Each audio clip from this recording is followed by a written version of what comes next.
Hey, ¿qué hay? Bienvenidos a otro vídeo de Octopath Traveler. Hoy día haremos una review de Loomis, el nuevo apotecario que ha llegado recientemente al juego.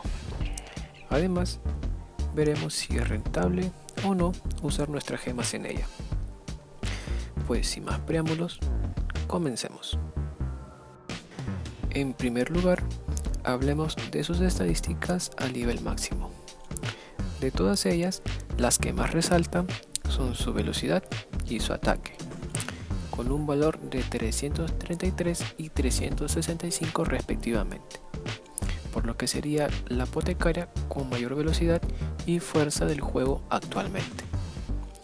Debido a su alta velocidad, te va a poder ayudar a priorizar habilidades tanto de daño como de regeneración de vida. Por otro lado, su punto débil sería su defensa mágica, por lo que sería bueno intentar no llevarla frente a enemigos que usen este tipo de daño o, caso contrario, potenciar su defensa mágica. Con respecto a sus habilidades, por defecto se tienen dos. El primero, que es un ataque por 2 con hacha hacia un enemigo, y el segundo, que brinda curación a un aliado con una potencia de 160.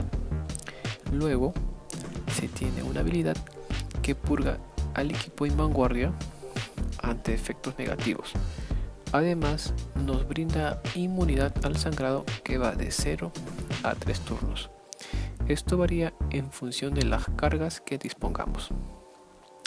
También se tiene un daño de viento en área con cierta posibilidad de generar sangrado por 2 turnos. Un efecto negativo no tan malo después de todo. Se tiene un ataque de hacha por 3 frente a un solo enemigo. Este es un buen ataque para tanto romper escudos como para cazar cats. También tenemos la mejora de la habilidad de curación que teníamos por defecto, la cual ahora no solo cura un aliado, sino que también le brinda un 15% de aumento de su defensa ante daños eléctricos. Por un lado, se tiene un ataque de tipo viento por 3 ante algún enemigo. Esto es muy bueno, ya que nos sirve para romper escudos. Por otro lado, se tiene una habilidad de curación a todo el equipo más regeneración de vida por 2 turnos, con una potencia de 45 por curación y 90 de regeneración de vida. Es una habilidad buena como la que tiene Theo o Steed. Este último lo analizaremos en un próximo video. Por último, un ataque por 4 de hacha de forma aleatoria con una potencia de 45 cada uno. Es muy bueno para romper escudos ante un solo enemigo, pero si son varios puede que no sea la mejor opción debido al ser muy random. Con respecto a sus pasivas, la primera consiste en que mientras esté en retaguardia, es decir, en la parte de atrás, nos brinda 100 de regeneración de salud al aliado que se encuentra en vanguardia, es decir, en la parte delantera, pero de su propia fila.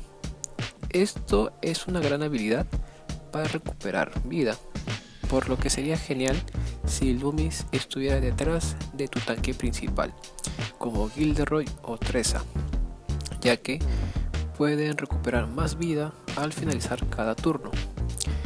Por otro lado, la segunda pasiva nos dice que mientras tengas la vida completa, aumenta su daño crítico en un 30%. Es muy buena su habilidad, por lo que sería, lo más adecuado aprovecharlo, ya que, como bien sabemos, Loomis tiene un gran daño físico, lo cual puede hacer que ganemos la batalla rápidamente.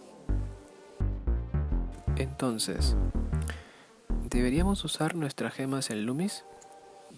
Tal vez, ya que si no tienes a ningún buen apotecario, como es el caso de Theo, Loomis es una gran opción, ya que tiene acceso a daño con hacha, ya sea de forma individual o en área, de forma consecutiva, como también tiene la capacidad de brindar regeneración a tu equipo. Por otro lado, si tienes a Teo, lo mejor sería esperar un nuevo banner, ya que Teo cumple el mismo rol que ella, como la de brindar regeneración, la de atacar con hacha, ya sea de forma individual o en área. Lo único que lo va a diferenciar de Loomis es que él usa magia de trueno y Loomis usa magia de viento. Debes tener también en cuenta que Loomis, pues si es el caso que viene en un step up, lo recomendable es hacer los dos primeros step ups, ya que los dos primeros te costarán 350 gemas. Por lo tanto sería como hacer dos pulls en un banner pues cualquiera. Además vas a poder tanto ahorrar gemas como tener la posibilidad de conseguirla junto a otros personajes adicionales. Pero si no es el caso, que no venga en un step up, pues sería recomendable probar los single pulls, así como en el vídeo que hice de Odette, en donde trato de conseguirla con este método. Puedes tratar de probarlo, ya que de esa forma ahorras gemas. Además, Loomis te será útil en la Blossom Cup debido a sus habilidades en combate. Esta copa debería estar llegando en la primera semana de octubre, por lo que sería bueno ir alistando un buen equipo para hacerle frente. Por mi parte, creo que pasaré de este banner, ya que tengo a Teo en mi equipo principal. Además, Loomis va a ser agregada en el banner permanente en los próximos meses, por lo que hay probabilidad de obtenerla después. Bueno, ¿y qué les pareció? Me gustaría saber qué opinan de Loomis. ¿Usarán sus gemas en ella o las ahorrarán para algún futuro personaje? Los leo en la caja de comentarios. No se olviden de dejar su like, compartir y suscribirse, ya que estaré subiendo más vídeos de este tipo, como de guías para principiantes en los próximos días. Nos vemos en otra review de Octopath Traveler. Bye, see ya.